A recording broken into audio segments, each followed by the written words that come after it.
Oh, oh, yay!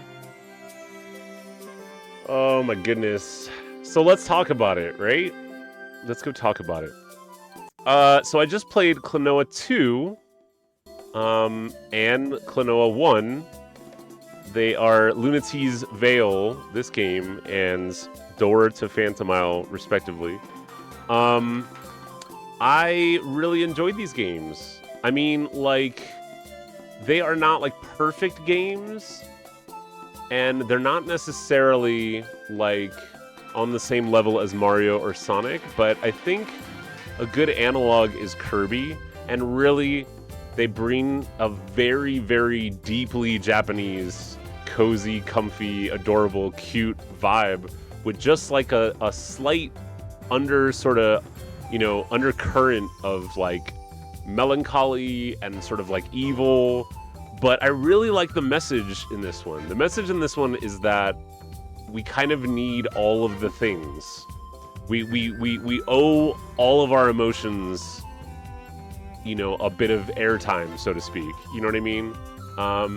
Not unlike the movie Inside Out. I mean, really, this game is all about sort of like accepting that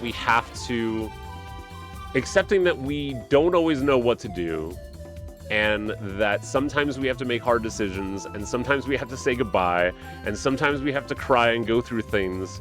But as long as we don't give up, ultimately, it's going to be okay. And I think that's just like, I think that's a great message.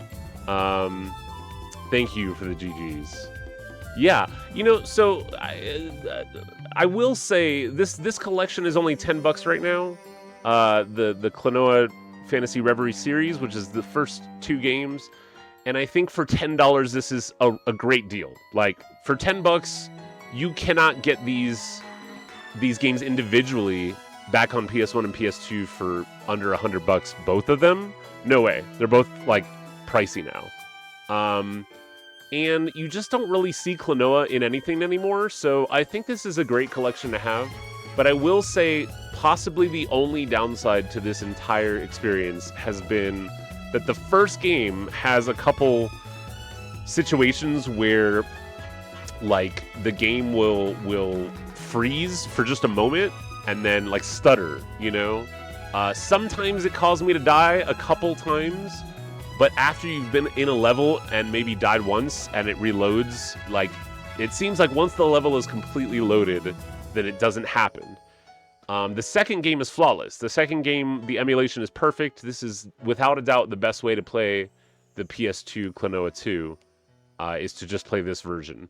It is on, I believe, PlayStation and Switch and PC. But yeah, the first game... Aw, good morning, Herbsig. Because that's my PS name. Oh, so it's like we were sleeping that whole time.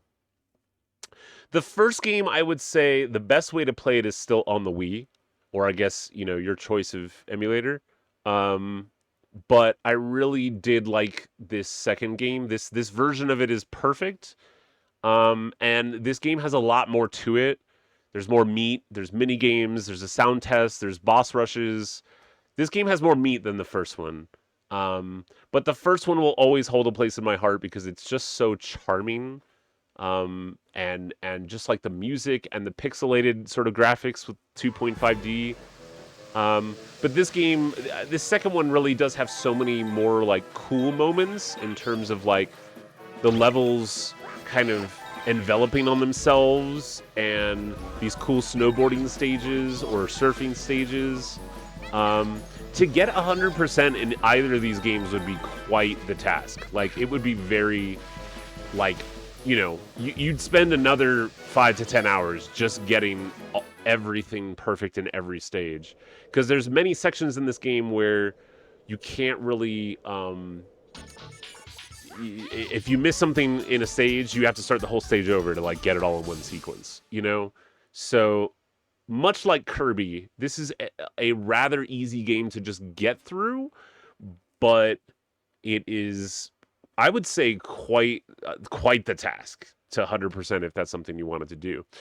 This second game, the final boss and the final area were definitely easier than Klonoa 1, but overall, Klonoa 2 is kind of harder than 1 because you only get 3 hit points as opposed to like 5 or 6 that you get in the first game.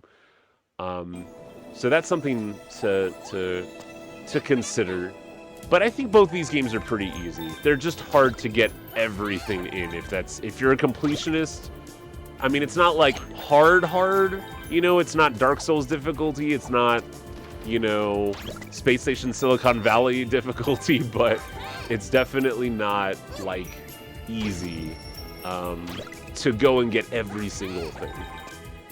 But I really like these. These games remind me of, especially the first game, reminds me of this sort of like, I don't know, this vision I have of being like home on Saturday morning and it's raining and I've got my blanket and I've got my cozy game and it's just, I don't know, there's just something so like adorable and comfy about Klonoa. I would love to play the Game Boy Advance game sometimes. I have never. I have them somewhere, I'm sure, on via emulation, but like I would like to give those a try someday. And it sucks that there's no more Klonoa, but maybe if more people go buy this collection, it's only $10 right now. There will be a new Klonoa. There was supposed to be an anime movie, and it never happened. So I don't know. Maybe Klonoa is done, but I was very surprised that they put these two games in an HD collection that's widescreen. And like I said, the first game has a couple flaws in the emulation, or I guess, yeah, I mean, I guess it is in the port, right? But this second game is perfect, and you can really start at either of these games. It doesn't matter that much to the story. Each one is kind of just like another episode in Klonoa, so it doesn't really matter where you start. But yeah, for $10, both of these games, I think that's a steal. I think that's a good deal.